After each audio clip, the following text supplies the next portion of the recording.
My husband cheated on me with 3 women at his bachelor party, and they sent me the videos. So I decided to expose everything. My name is Angelica, and I'm about to tell you the story that changed my life forever. 3 weeks before what was supposed to be the happiest day of my life, I came home from work to find a manila envelope sitting on our kitchen table. Juan wasn't home yet. He was supposedly at his buddy's place helping him move. I almost ignored the envelope. It had no return address, just my name written in unfamiliar handwriting. When I opened it, my world collapsed in 30 seconds. Photos, dozens of them, and a small USB drive. My hands shook as I spread the pictures across our granite countertop, the same spot where Juan had proposed 6 months earlier. The first photo showed Juan at his bachelor party 2 weeks ago. I remembered that night. Carla, my best friend since college and maid of honor, had organized a girls' night for me while the guys went out. She'd insisted I relax and not worry. Boys will be boys, she'd laughed. Besides, you trust Juan completely, right? But there he was, arm around a blonde woman I didn't recognize, both clearly intoxicated and far too close. His wedding ring was nowhere to be seen. The second photo was worse. Juan kissing the same blonde, his hands in places that made my stomach turn. The third showed him with a brunette. By the fourth photo, my vision blurred with tears, but I couldn't stop looking. Then I saw her. Carla, my best friend, my maid of honor, the woman who'd helped me pick out my wedding dress, who'd thrown me 3 bridal showers. She was in photo 7, and she wasn't just witnessing Juan's betrayal, she was participating. The image showed Carla and Juan in a hotel room, both partially undressed. But what destroyed me wasn't just seeing them together. It was the look on Carla's face. She wasn't drunk or making a mistake. She looked triumphant. With trembling hands, I plugged the USB drive into my laptop. The first video showed Carla arriving at the hotel, carrying party supplies. Instead of leaving, she stayed. The video showed her encouraging different women to approach Juan, buying them drinks, pointing him out. He's getting married in 2 weeks, her voice said clearly through my speakers. But what happens at the bachelor party stays at the bachelor party, right? The second video was unbearable. Juan and Carla together, but worse was hearing them talk afterward. She has no idea how boring she's become, Juan said. Always talking about the wedding, the house, the future. You remind me of when life was fun. She's always been too trusting, Carla replied. Sweet little Angelica, always believing the best in everyone. She actually thinks you've changed since college. She'll probably never find out. She's so focused on playing the perfect bride. I slammed the laptop shut. My chest felt tight, like steel bands were tightening around my ribs. Our kitchen, with the herb garden I'd planted and refrigerator covered with engagement photos, suddenly felt like a stage set for a play I'd never auditioned for. My phone buzzed. Juan. Moving took longer than expected. Grabbing dinner with the guys. Don't wait up. Love you, babe. Another buzz. Carla. How's the wedding planning going? Only 3 weeks left. So excited to see you become Mrs. Martinez. I stared at both messages. 3 weeks. In 3 weeks? I was supposed to walk down the aisle of St. Michael's Church in front of 200 guests, wearing the dress that cost me 3 months' salary. But as I sat in the growing darkness, something else began to grow alongside my devastation. Not just anger or hurt. This was something colder, more calculated. They thought I was boring, predictable, too trusting to figure it out. They were about to discover how wrong they were. The next morning, I woke before my alarm and lay in bed listening to Juan shower. 3 months ago, his off-key humming would have made me smile. This morning it made my jaw clench so hard my teeth ached. When he emerged with a towel around his waist, that easy grin on his face, I bit my cheek to keep my expression neutral. Morning, beautiful, he said, kissing my forehead. His lips felt like ice. Morning, I managed. How was the move yesterday? Exhausting, he said without missing a beat. Danny's got way too much stuff. Took us until midnight to get everything loaded. I nodded and smiled like the trusting fiancé I'd been 24 hours earlier. Over coffee, I watched him read emails, occasionally showing me memes. He seemed completely relaxed. If I hadn't seen those photos, I would never have suspected anything. After he left for work, I sat with my laptop and the envelope's contents. My hands were steadier now, my mind clearer. I'd spent the night thinking, and by dawn, my plan had crystallized into something beautiful and terrible. I wasn't going to cancel the wedding. I wasn't going to confront him privately or quietly break up. They wanted a wedding. They were going to get one they'd never forget. My first call was to Rodriguez Event Production. Hi, this is Angelica Torres. I'm getting married in 3 weeks at St. Michael's Church, and I want to add a special surprise element, something really memorable. What did you have in mind? I want to install a large screen behind the altar. I have a romantic video montage as a surprise for my fiancé, something that will wow all our guests. We discussed details. The screen would be 12 feet by 8 feet, positioned so every guest would have a clear view. Their technician would operate everything from the sound booth. My second call was to my cousin Ricardo, who worked in video editing. I need help editing footage. It's personal. And I need it to look professional. What kind of footage? I decided on honesty. Proof of my fiancé cheating. I'm going to show it at our wedding. Long pause. Angelica, are you sure? Maybe there's a better way. Ricardo, will you help me or not? Send me the files. I'll make it look like a Hollywood production. The next few days were a masterclass in acting. I continued wedding plans, confirming details with caterers, florists, photographers. I smiled and played the excited bride while secretly coordinating the most elaborate revenge in wedding history. Juan remained oblivious. He continued his routine. Work, gym, nights out with the guys. He even brought me flowers Thursday. Only 2.5 weeks until you're Mrs. Martinez, he said, spinning me around our living room. I can't wait either, I replied, and it was the most honest thing I'd said to him in days. Carla was equally clueless. She called daily with wedding updates. I picked up my dress yesterday. You're going to be so beautiful walking down that aisle. I'm sure it'll be a day none of us will ever forget. Definitely. Everything's going to be perfect. You and Juan are so lucky. The irony was suffocating. Ricardo called 3 days before the wedding. Your video's ready. I have to ask one more time. Are you certain about this? More certain than I've ever been. What you've created here? It's going to destroy people's lives. Good, I said, and meant it. The final video was art. Ricardo had edited the most damning footage into a seamless 10-minute presentation with timestamps, clear audio, and artistic transitions. He'd included not just physical evidence, but conversations afterward. Juan and Carla laughing about my naivete, planning future encounters, joking about how easy it was to deceive me. 2 days before the wedding, I met Father Rodriguez for final consultation. Everything seems in order, he said. Is there anything else? Actually, yes. I've prepared a special presentation, a video about our relationship. Very meaningful. That's unusual for a ceremony. It's important to me that everyone sees it before I make my vows. He nodded slowly. If it's that important, we can accommodate it. As I left the church, strange peace settled over me. In 48 hours, everyone would know exactly who Juan and Carla really were. Wedding morning arrived with perfect Arizona sunshine that seemed to mock my inner turmoil. I woke at 5 a.m. in my childhood bedroom at my parents' house, where tradition dictated I spend my final night as a single woman. Mija, you're glowing, my mother said, bringing coffee and toast. This is going to be the most beautiful day. If only she knew, I thought, accepting the coffee.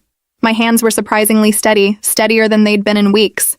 By 7 a.m., I was at the church for final setup. The Rodriguez event production van was already there, technicians unloading equipment through the side entrance. Ms. Torres, I'm Miguel from Rodriguez Events. We're here for your surprise presentation. Perfect timing. How long will installation take? About 2 hours. The screen will be positioned behind the altar, control cables to the sound booth. You said your cousin would operate it? Yes, Ricardo will handle everything. I handed him Ricardo's contact information. As technicians worked, I watched with strange detachment. They were installing equipment that would destroy my fiancé's life in 6 hours, humming while they did it. This is going to look amazing, the lead technician said, adjusting the massive screen. Your fiancé will be so surprised. He really will be. By 9 a.m., the church was transformed. The screen dominated the space behind the altar, looking professional and intentional. They'd even decorated it with white and gold fabric, making it blend with our chosen aesthetic. I met Ricardo in the parking lot as the AV team finished. My cousin looked nervous, unusual for him. Last chance to reconsider, he said, holding the USB drive. Once I hand this over, there's no going back. There's no going back anyway. The only question is whether Juan and Carla face consequences or continue living their lies while I pretend I never found out. Ricardo studied my face, then nodded. You're stronger than I thought. I'm stronger than anyone thought, including me. The morning flew by. Hair appointments, makeup, photography, relatives arriving. My bridesmaids gathered in the bridal suite, chattering excitedly while I watched my reflection transform into the perfect bride. Carla arrived at noon, radiant in her deep blue maid of honor dress. Angelica, you look stunning. Juan is going to die when he sees you. I hope so, I said. And she laughed. I brought you something, she said, pulling out a small blue box. Something blue for tradition. Inside was a delicate sapphire bracelet. The irony of accepting a gift from my betrayer should have been painful, but I felt only cold amusement. It's beautiful, Carla. Thank you for being such a good friend. Always, she said, fastening it around my wrist. We've been through everything together, haven't we? College, terrible boyfriends, and now your perfect wedding. Yes, we really have been through everything together. At 1 o'clock, Father Rodriguez checked final details. The processional begins at 2:30, and your special presentation is queued up after the groom's vows, as requested. Perfect. I can't wait for everyone to see it. Just remember, marriage is about forgiveness and understanding, even when things don't go as planned. If he only knew how prophetic those words were. At 2 o'clock, the church filled to capacity. Through the window, I saw guests streaming in, dressed in their finest, carrying gifts and flowers, excited to witness what they thought would be a beautiful union. Juan's family on the right, mine on the left. In the sound booth, Ricardo sat with the technician, USB drive loaded and ready. He caught my eye and gave a small nod. Everything was in place. Carla was fixing her lipstick, humming the wedding march. I can't believe this day is finally here. You've been planning so long. It really is happening, and I have a feeling no one will ever forget it. The photographer knocked. Ladies, time for processional photos, then we begin. My bridesmaids filed out, chattering nervously. Carla paused at the door, turning back with genuine affection that would have broken my heart a week ago. I'm so proud of you, Angelica. You deserve all the happiness in the world. Thank you, Carla. That means everything. She smiled and left.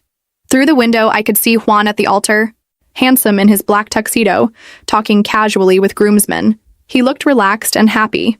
In 10 minutes, the processional would begin. In 25 minutes, that massive screen would light up with the truth. I picked up my bouquet and took one last look in the mirror. The woman looking back was beautiful, composed and ready to destroy him. The wedding march began, and I heard 200 guests rising to their feet. Through the doors, I glimpsed candlelight flickering on white flowers. Faces turned expectantly toward me, and Juan standing at the altar with that confident smile I'd fallen for 3 years ago. My father offered his arm. Ready, mija? I've never been more ready for anything. The processional felt like a dream sequence. My bridesmaids walked in perfect formation, their blue dresses creating a river of color.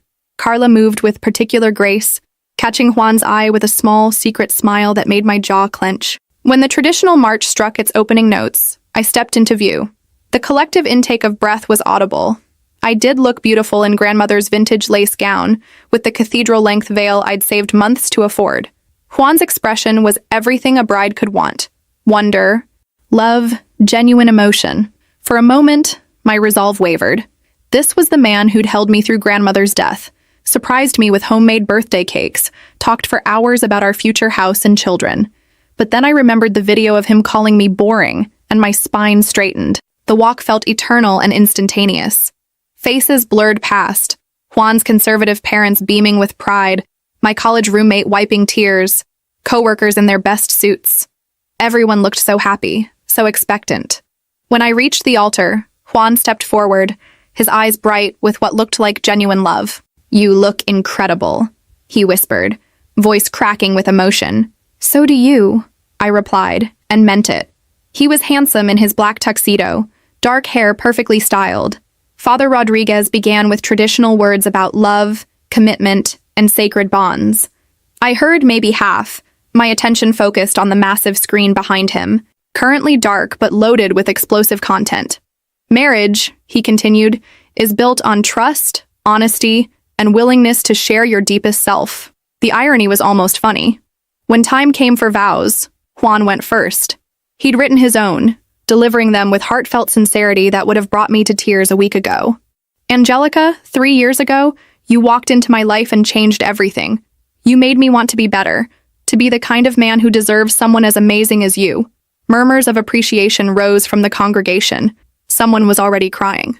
"I promise to love you through everything life brings. I promise to be faithful to you, to support your dreams, and never take for granted the gift of your trust." The word faithful hung in the air like an accusation. Juan's voice was steady, his expression earnest.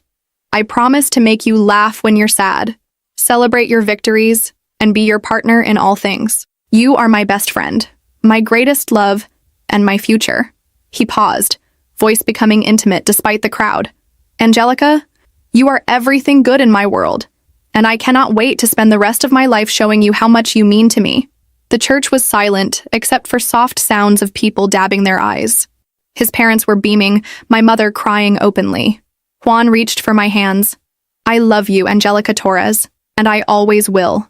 Soft applause erupted, and Father Rodriguez smiled broadly. Beautiful words, Juan. Now, before Angelica shares her vows, she's prepared a special presentation. I saw Juan's eyebrows lift in surprise and delight. A surprise? He mouthed, grinning boyishly. Yes, I said clearly, my voice carrying through the microphone. Something I think everyone should see before I make my promises. I turned to address our guests directly. Thank you all for being here to witness what I thought would be the beginning of Juan and my life together. Before I pledge myself forever, there's something I discovered that you all should know. The atmosphere shifted slightly. Juan's smile faltered, and I saw Carla's expression sharpen with concern. I nodded toward the sound booth where Ricardo waited. Juan, you said you promised to be faithful. You said you'd never take my trust for granted. Angelica? What? He started, but I held up my hand. Let me show everyone what your promises are really worth. The screen behind the altar flickered to life, 12 feet of high-definition betrayal commanding every person's attention. The first image appeared, Juan at his bachelor party, arm around a blonde woman who definitely wasn't me. The church fell absolutely silent. The video began to play, Ricardo's expert editing creating a devastating narrative of infidelity. Juan with multiple women, laughing and drinking like a single man celebrating freedom rather than a committed man about to be married. Timestamps were clearly visible. 2 weeks ago. Exactly when Juan said he was helping Danny move. I watched Juan's face as truth unfolded on the giant screen behind him. Color drained from his cheeks, mouth opening and closing soundlessly. But the best part was still coming. The video shifted to show Carla arriving at the hotel, and I heard gasps as guests recognized my maid of honor. Audio was crystal clear as she encouraged women to approach Juan, orchestrating the entire evening of debauchery. Then came footage of Juan and Carla together, and the church erupted. Oh my God, someone gasped. That's the maid of honor, another voice said, shocked. The video continued with their post-betrayal conversation, voices filling the church through professional sound, Juan calling me boring, Carla laughing about my trust, both planning future encounters while I planned our wedding. The explosion of reaction was immediate and deafening. 200 people began talking at once, gasping, shouting, crying, some standing for better views of the screen where betrayal continued playing. Angelica, I can explain, Juan started, reaching for me, but I stepped back, holding the microphone close. Explain? My voice cut through chaos, amplified and clear. Explain how you've been lying for weeks? Explain how my best friend organized your infidelity? Please, Juan, explain it to all of us. Juan's face was completely colorless except for 2 red spots on his cheeks. He looked frantically around as if seeking escape, but we were surrounded by people he'd known his entire life. Family, co-workers, childhood friends, all staring with expressions ranging from shock to disgust. Turn it off, Carla hissed from beside the altar, bouquet forgotten on the floor. She tugged at her dress as if trying to hide. Turn the damn thing off. Why would I turn it off? We're just getting to the best part. On screen, the video moved to a particularly damning segment where Carla and Juan planned their next encounter. She'll never suspect anything, Carla's voice said through church speakers. She's so focused on the perfect wedding that she's completely oblivious. Juan's mother, a devout Catholic who'd raised 5 children and never missed Sunday Mass, stood abruptly from the front pew. Juan Miguel Martinez, she said, voice shaking with fury. What have you done? His father, a respected contractor who'd built half the neighborhood, remained seated, but his face was stone. 40 years of marriage, he said quietly, but his voice carried. 40 years, and this is how you treat the woman you claim to love? Dad, please, it's not what it looks like, Juan started, but his words were drowned by fresh gasps as the video showed him and Carla in an even more compromising position. My own family's reaction was just as dramatic. My father, who'd walked me down the aisle minutes before, stood with such force he knocked over programs. Get away from my daughter, he said, voice deadly quiet. My mother was crying, but not happy tears. These were tears of rage and heartbreak for her daughter's public humiliation. How could you do this to her? She demanded, pointing at Juan. How could either of you? The bridesmaids, all college friends who'd known Carla almost as long as I had, stared with complete bewilderment. Jessica, my former roommate, spoke first. Carla, what the hell is wrong with you? You organized his bachelor party, added Monica, voice rising. You helped plan this wedding. You threw her 3 bridal showers. Carla was visibly shaking, perfect makeup smudging as tears mixed with foundation. It just happened, she said weakly. We were drunk, and it just... Bullshit, I said into the microphone, and several elderly relatives gasped. Show them the planning messages, Ricardo. The screen shifted to screenshots of text conversations between Juan and Carla, dating back months. Messages about when I'd be out of town, when they could meet, how to coordinate schedules around my work and wedding planning. This wasn't a drunken mistake. It was calculated affair spanning half our engagement. Juan made another desperate attempt to control the situation. Angelica, please, can we talk privately? There are things you don't understand. What don't I understand, Juan? I interrupted, voice echoing through the church. Help me understand how you promised to love and cherish me while planning to sleep with other women. Help me understand how you called me boring to my best friend while she helped you cheat. I turned to face Carla directly, who was pressed against the altar as if trying to disappear into marble. And you, Carla, my best friend, my maid of honor, the woman I trusted to help plan the most important day of my life. Would you like to explain how long you've been sleeping with my fiancé? Carla's mouth opened and closed, but no sound came out. The silence stretched until she finally whispered, Angelica, I'm so sorry. I never meant for this to happen. You never meant for this to happen? I repeated, voice rising. Show them the text from last month, Ricardo. The screen changed to display a text conversation. Carla's message, sent while I was at my bridal shower that she organized. Can't wait for tonight. Angels at the shower until 10. Your place or mine? Juan's response. Mine. She thinks I'm working late on the Henderson project. Carla's reply. Perfect. Maybe we should tell her after the honeymoon. This sneaking around is getting old. The congregation erupted again. Several women were crying openly, not tears of joy but horror and sympathy for me. Men were standing, pointing at Juan and shaking their heads in disgust. You were planning to continue this after our wedding? I asked, voice deadly calm. You were going to let me marry him knowing you'd both keep lying? Carla finally found her voice, though it came out broken. We were going to end it, I swear. After the wedding, we were going to stop. Liar, said Jessica, voice cutting through chaos. Show them all the messages. Angelica, show them how long this has really been going on. Ricardo was ready. The screen displayed a timeline of messages dating back 8 months, almost our entire engagement. Messages about secret meetings, avoiding getting caught, their physical relationship, and worst of all, about me. She's so trusting it's almost pathetic, read one message from Carla. She actually thanked me for helping her pick out lingerie for your honeymoon. She has no idea I know exactly what you like. I feel sorry for her sometimes, Juan had replied. But then she starts talking about wedding colors or mortgage paperwork, and I remember why I need you to keep me sane. Ricardo had organized these chronologically, creating a devastating timeline showing this wasn't passion or mistake. It was sustained emotional and physical affair that had mocked our relationship for months. Juan's groomsmen, childhood friends who'd stood beside him minutes ago, were backing away as if he had contagious disease. His best man, Danny, shook his head in disgust. Dude, you're sick, Danny said, loud enough for several rows to hear. I helped you lie to her. I covered for you. I thought you were having cold feet, not this. Juan tried to approach me one more time. Angelica, baby, please, we can work through this. What Carla and I had didn't mean anything. You're the one I want to marry. I laughed, and the sound was sharp and bitter in the sudden quiet. What you had didn't mean anything. 8 months didn't mean anything. Planning to continue after our wedding didn't mean anything. I gestured to the screen, where a particularly damning message was displayed. This message where you told her you loved her didn't mean anything? Because there it was, in black and white. I love you, see? This thing with Angelica is just comfortable, safe. But what we have is real. Juan's shoulders sagged as he saw his own words displayed for everyone to see. I was confused. I didn't mean... You meant every word, I said. The only thing you didn't mean were the vows you just said to me. I turned to address the congregation directly. Ladies and gentlemen, thank you for coming to witness what was supposed to be the beginning of my marriage. Instead, you've witnessed the end of my relationship with 2 people I thought I could trust with my life. I pulled off my engagement ring and held it up for everyone to see before placing it on the altar. This ring was supposed to symbolize trust, commitment, and love. Instead, it became a symbol of lies and betrayal.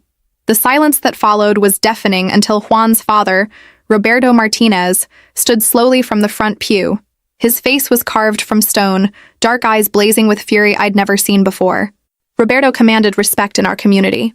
A successful contractor who'd built half the neighborhood, a deacon at the church, a man whose word was his bond. 43 years, he said, voice carrying across the silent church. 43 years I've been married to your mother, Juan.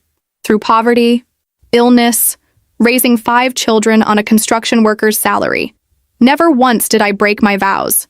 Never once did I dishonor our family name. He stepped into the aisle, weathered hands clenched at his sides. And this is how you repay the values we taught you? This is how you treat a woman who loved you enough to bind her life to yours? Juan took a step toward his father. Papa, please, I can explain.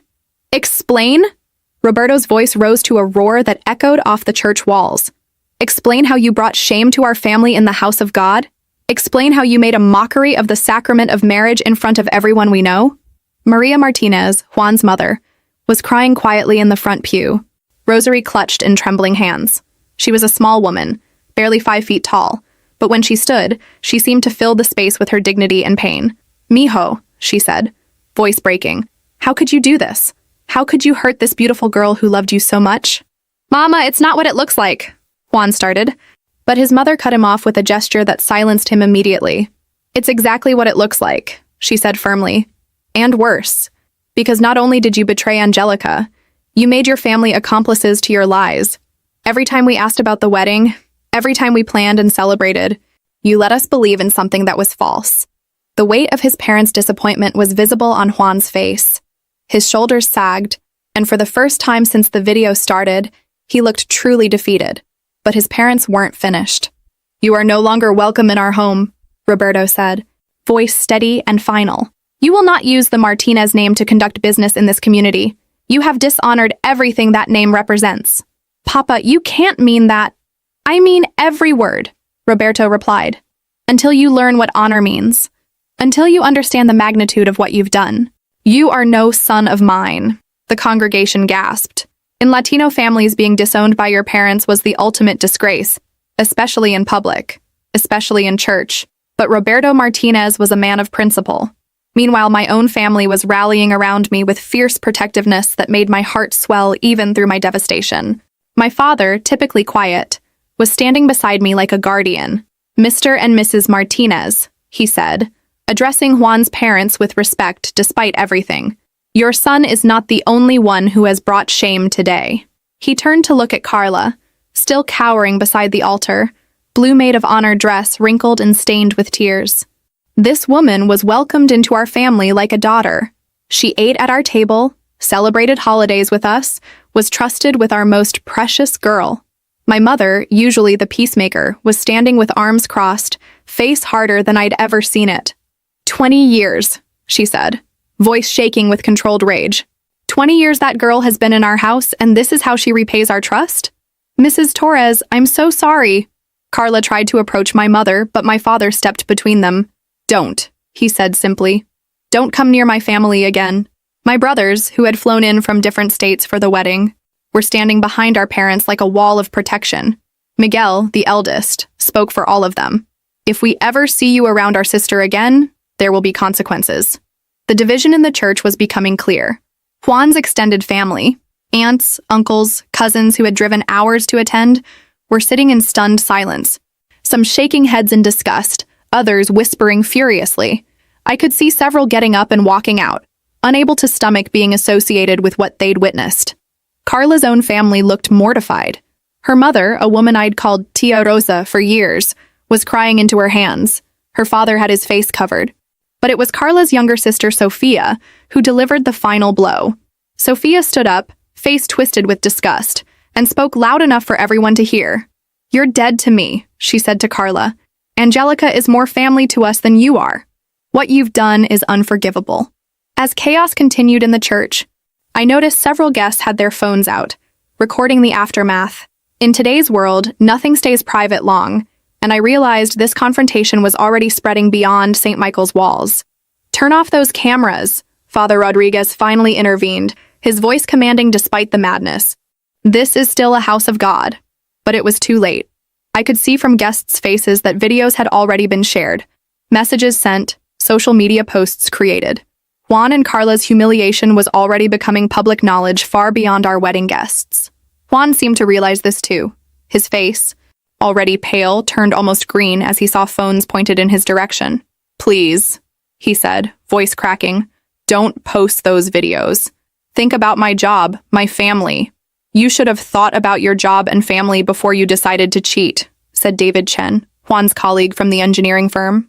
David was holding his phone, and from his expression, he'd already sent whatever he'd recorded. "This is going to be all over the office by Monday," David continued, shaking his head. "How are you going to face our clients? How are you going to face anyone?" I watched this realization dawn on Juan's face. He worked for a prestigious engineering firm that prided itself on integrity and family values. The company's founder, Mr. Peterson, was a deeply religious man who believed personal character reflected professional reliability. "David, please," Juan begged. "You don't understand the whole situation." "I understand enough," David replied coldly.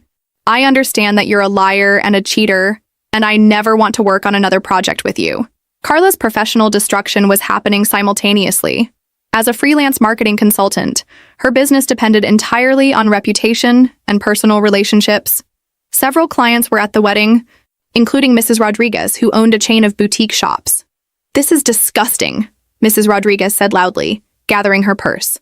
"I will not have my business associated with someone of such poor character. Consider our contract terminated." "Mrs. Rodriguez, please." Carla tried to follow her client toward the exit. But Mrs. Rodriguez turned with fire in her eyes. "Don't you dare come near me or my stores. I have daughters, and I will not have them exposed to someone who would betray her best friend like this." The social media impact was immediate and devastating. I could see guests checking phones and gasping as posts began appearing. My cousin Andrea showed me her phone. "It's already trending locally," she whispered. "The hashtag Spire Wedding Revenge is spreading like wildfire." Within 30 minutes, Juan's professional reputation was in ruins. His phone was buzzing constantly, and I could see panic in his eyes as he realized the scope of what was happening. "My boss is calling," he said to no one in particular, staring at his phone in horror. "Mr. Peterson is calling me during your wedding." But it was happening. Juan was learning that professional destruction could occur as quickly as a viral video. Carla's situation was even worse. As a freelancer, she had no corporate structure to protect her. Her business was her reputation, and her reputation was now toxic. Her phone was also ringing constantly, but instead of answering, she seemed paralyzed. I watched her scroll through social media, face growing paler with each post. "They're sharing the video," she whispered to herself. "Everyone is sharing the video." The wedding photographer was packing up his equipment with obvious discomfort. "I'm sorry," he said to me, "but I don't feel right profiting from this situation. I'll refund your payment." "Actually," I said, stopping him, "I'd like you to stay. I want documentation of how this ends." As guests continued to leave, many stopped to speak with me. The support was overwhelming. Juan's own relatives were approaching to apologize for his behavior, to distance themselves from his actions. "Mija," said his Aunt Carmen, tears in her eyes, "you are a good girl, and you deserve so much better. Our family is ashamed." But perhaps the most significant consequence was yet to come. Mr. Peterson, Juan's boss, didn't just call. He showed up. I saw him enter the church about 45 minutes after my revelation, face grim, still wearing golf clothes. The fact that he had left his golf game and driven across town spoke volumes about how seriously he was taking the situation. "Martinez," he called out, voice carrying authority. "We need to talk, now." Juan approached his boss like a man walking to his execution. Their conversation was brief and quiet, but I could see Juan's shoulders sagging with each word Peterson spoke. When Peterson left, Juan was visibly shaken. His best man, Danny, approached cautiously. "What did he say?" Danny asked. "I'm fired," Juan replied numbly. "Effective immediately." He said the company can't have someone of questionable moral character representing them to clients. The financial implications were staggering.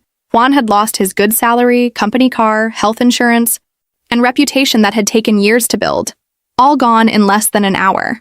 The wedding that was supposed to be the beginning of our life together had become the end of theirs. By Sunday morning, less than 24 hours after my wedding that wasn't, ripple effects were spreading through our community like wildfire. I woke up in my childhood bedroom to 17 missed calls and 43 text messages. My mother knocked with coffee and a grim expression. "Mija, you need to see this," she said, handing me her tablet. The local news website had picked up the story. The headline read, "Bride exposes cheating fiancé and maid of honor at wedding ceremony." Below was a photo someone had taken of the church's giant screen displaying Juan and Carla in their most compromising moment. "It's everywhere," my mother continued. "Morning radio shows are talking about it. Your cousin says it's all over Facebook and Instagram." I scrolled through comments on the news article. Hundreds of them, mostly supportive. "Good for her," read one. "I wish I'd had her courage when my husband cheated." But the real damage was happening to people who had been complicit in Juan and Carla's deception. My phone rang.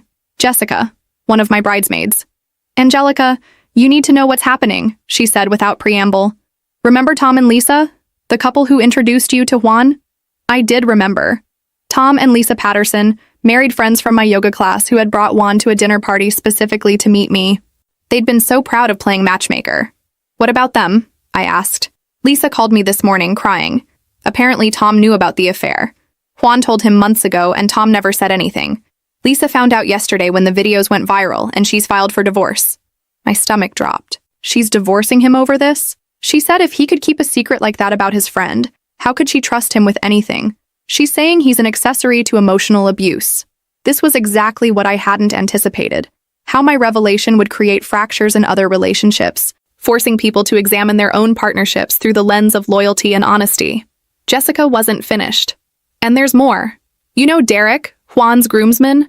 His girlfriend Sarah found out he knew too and didn't tell her. She dumped him last night. "How many people knew?" I asked, feeling sick. "More than we thought. It's like your video opened some floodgate.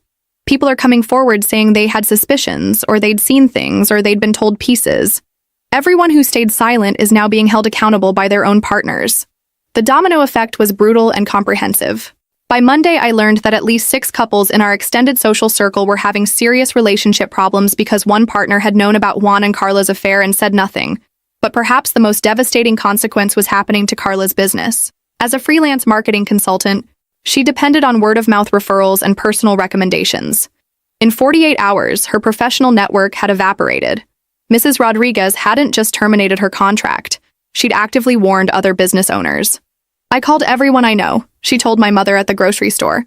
I told them exactly what kind of person they'd be hiring. The restaurant where we'd planned our reception, Bella Vista, called me Monday morning. "Miss Torres," the manager said, "we wanted to let you know we've refunded your deposit and canceled your reservation. We also wanted you to know we've banned both Mr. Martinez and Miss Carla from our establishment." "You don't have to do that," I said, though I was touched by their support. "Actually, we do. Several of our regular customers were at your wedding, and they've made it clear they won't continue to patronize our restaurant if we welcome people who would behave so despicably." The social ostracism was complete and devastating.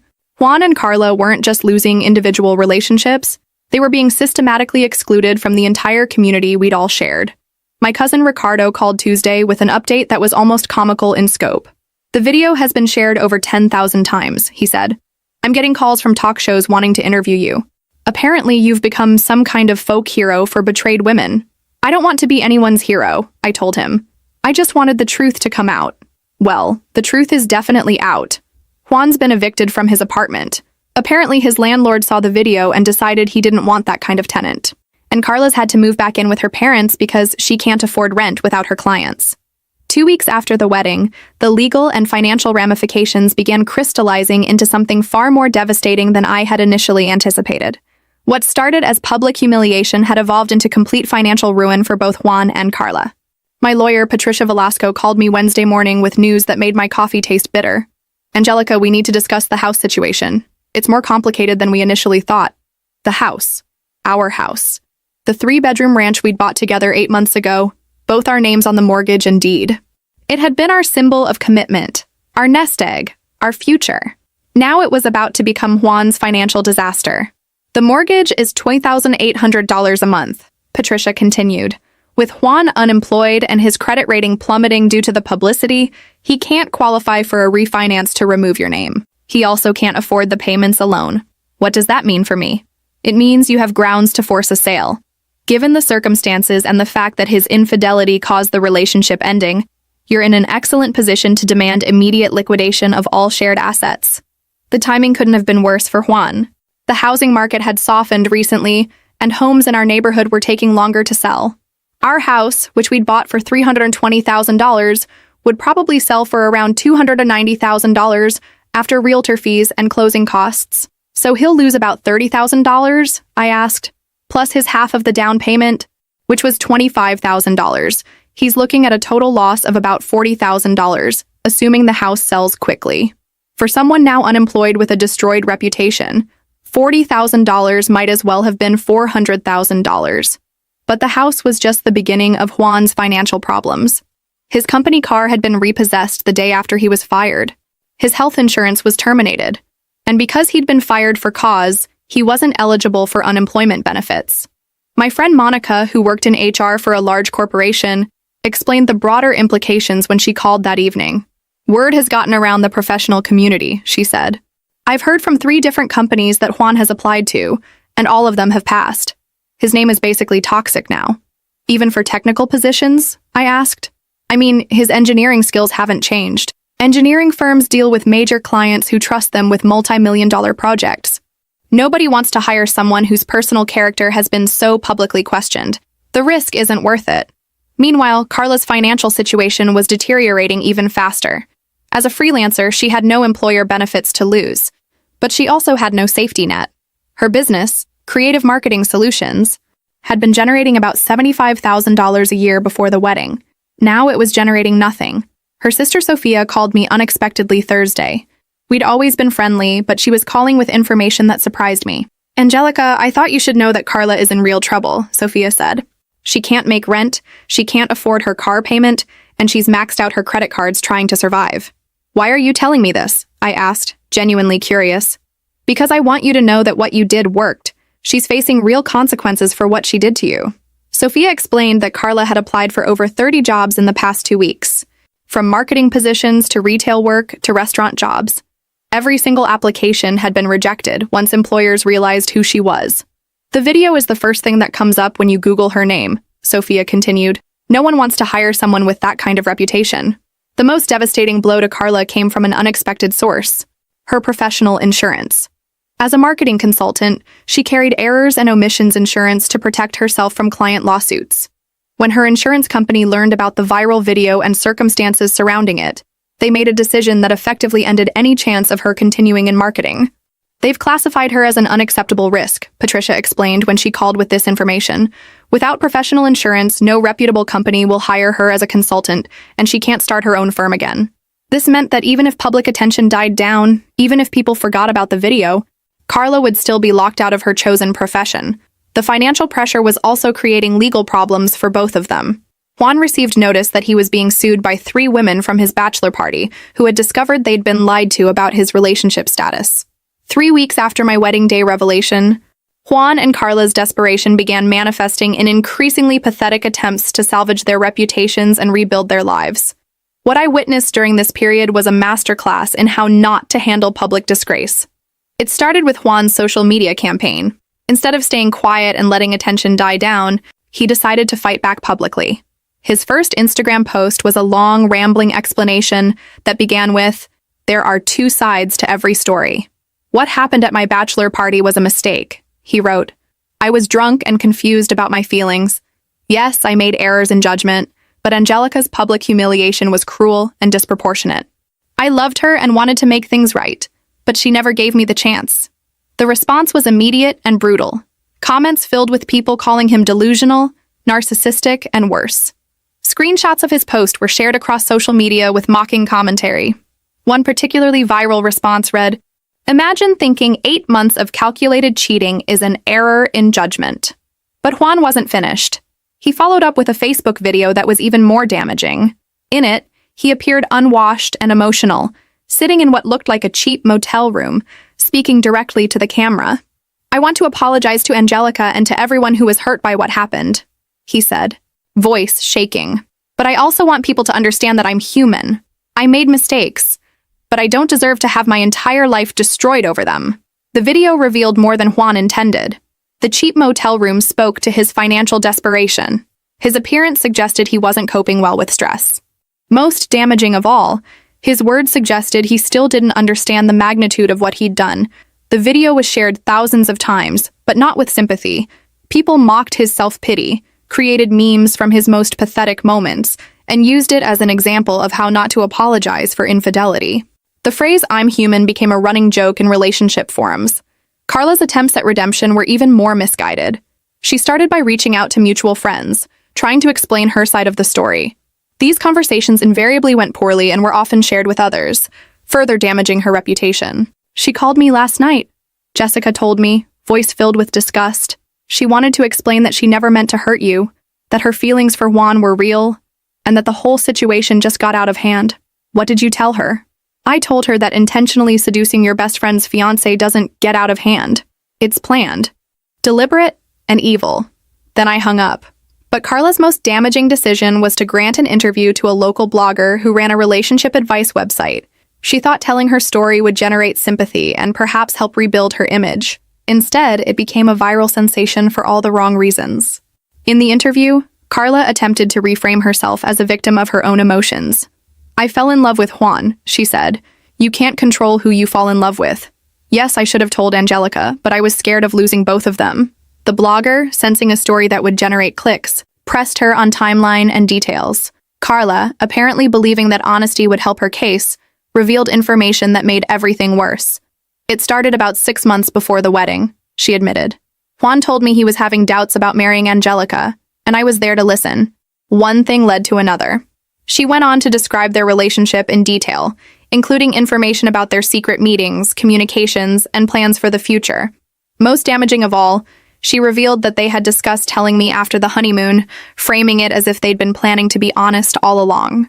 The interview was titled, "The Other Woman Speaks, a Story of Love and Regret," and it exploded across social media platforms.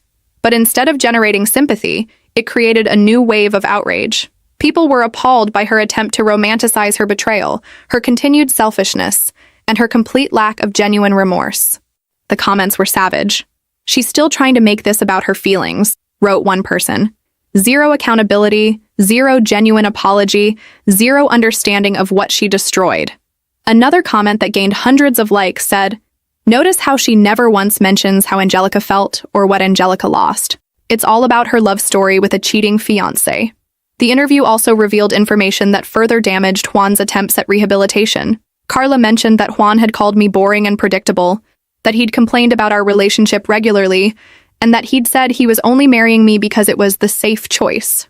When people shared quotes from Carla's interview alongside clips from Juan's video apology, the contradictions became glaring. He claimed he loved me and wanted to make things right, while she revealed he'd been disparaging our relationship for months. Their separate attempts at damage control were undermining each other, creating an even more damaging narrative than my original revelation had. The most cringe-worthy attempt at redemption came when Juan tried to reach out to me directly. He sent a 20-page handwritten letter to my parents' house. The letter was a rambling mix of apology, self-justification, and desperate pleading. "Angelica," it began, "I know you probably don't want to hear from me, but I need you to know how sorry I am. What happened between Carla and me wasn't real love. It was a fantasy, a mistake that got out of control." The letter contradicted everything Carla had said in her interview, suggesting they were now turning on each other in their desperation. 6 months after my wedding day revelation, I was sitting in a coffee shop in downtown Phoenix, reviewing speaking notes for what had become an unexpected new chapter in my life. The woman across from me was Sarah Chen, a literary agent who had tracked me down after my story gained national attention. "Publishers are very interested," Sarah was saying. "Your story has resonated with women across the country. The combination of betrayal, empowerment, and justice has struck a chord." It was surreal. What had started as my personal moment of revenge had evolved into something larger, a symbol of standing up for yourself when the people closest to you betray your trust. I'd received thousands of messages from women sharing their own stories and asking for advice. "I never intended to become a spokesperson for anything," I told Sarah. "I just wanted Juan and Carla to face consequences for what they did." "And they certainly have," she replied, consulting her notes. "According to my research, Juan is working at a hardware store in Tucson and living with his cousin. Carla moved back to her hometown in New Mexico and is working as a night shift security guard. The updates on their lives had come through various sources over the months. Juan's desperate letter-writing campaign had continued for weeks, each letter more pathetic than the last. In one, he begged me to call his mother because she was heartbroken over losing the daughter she never had. In another, he offered to go to therapy, to church, to do anything if I would just speak to him. I never responded to any of them. Carla's attempts at redemption had been equally unsuccessful but more publicly destructive. After her disastrous interview, she'd tried to start a blog about learning from mistakes and growing through adversity. The blog lasted 3 posts before comment sections became so toxic, she shut it down. She'd also attempted to rebuild her marketing business under a different name, but the internet's long memory made that impossible. Someone always recognized her and shared her story, making it impossible to maintain professional relationships. The most satisfying update had come through my cousin Ricardo, who'd heard that both Juan and Carla had tried to move to different cities to start over, only to discover their story had become part of internet folklore. The wedding video had been viewed millions of times, spawned countless reaction videos, and become a cautionary tale shared in relationship forums worldwide. What's interesting, Sarah continued, is how your story has evolved beyond just revenge. You've become a symbol of self-respect and refusing to accept unacceptable behavior. She was right. Speaking engagements had started small, a local women's group, then a college workshop on healthy relationships. But as my story spread, invitations grew larger and more frequent. I'd spoken at corporate events about integrity, at therapeutic conferences about betrayal trauma, and at women's empowerment seminars about trusting your instincts.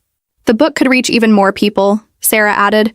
Your story could help women recognize red flags, find courage to demand better treatment, and understand they don't have to suffer in silence. I thought about the hundreds of messages I'd received. Women thanking me for showing them it was possible to stand up for themselves. Teenagers saying my story had helped them recognize manipulation in their own relationships.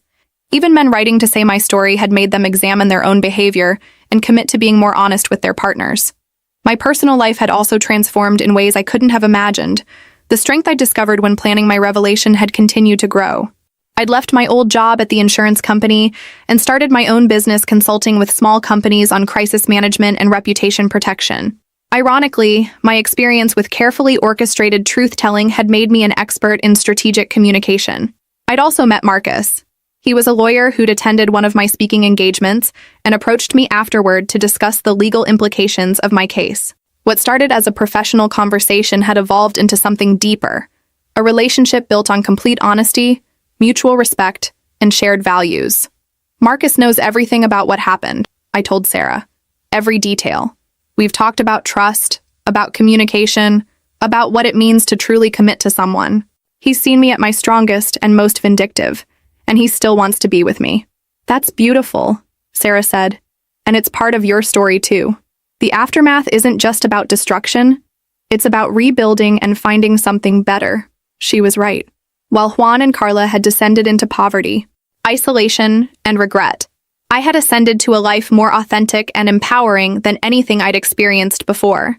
As for my relationships with family and friends, the experience had strengthened every genuine connection while revealing which relationships were worth preserving.